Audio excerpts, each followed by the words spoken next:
गाउरी में इस जानवर को रोमोश और कलकोटी में रोन्स कहते हैं। इस जानवर के नाफ में खुशबू की एक छोटी सी थैली नुमा गुठली होती है जिसकी बड़ी मांग है। माजी करीब तक केल और शरा, मारखोर और आइबेक्स की तरह रोमोश भी हमारे यहाँ बकसरत पाए जाते थे। बुजुर्गों के बकौल बंदूक आने तक बालाई पंचकोरा के जंगलों में शरा, केल और रोमोश के बड़े बड़े रेवड़ हुआ करते थे। उस वक्त के लोग शिकार के लिए अमूमन तीर कमान का इस्तेमाल करते थे और शिकार भी मखसूस वक्त और हस्बे जरूरत किया जाता था।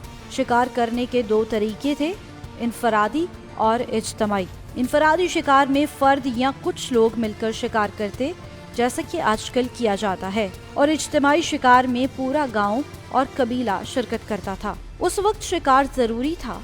मुकामी लोग मौसम खज़ा में शिकार करके गोश्त तवील सर्दियों के लिए महफूज करते ताकि सर्दियों में खाया जा सके।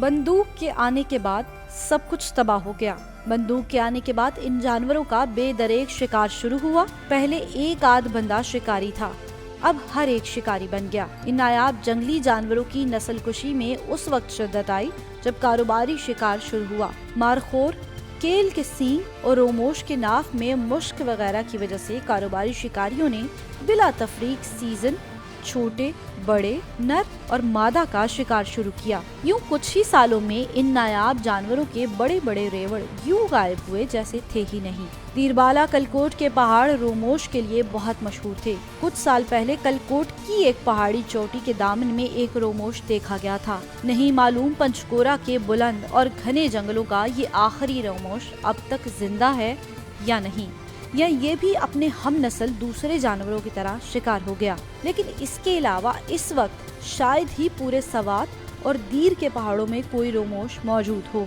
पंचकोरा जिस तरह हमारा घर था, इन जानवरों का भी घर था, लेकिन हम अशरफुल मखलूकात इन्हें बिला जरूरत खा गए। यूं इनकी नस्ल मिट गई।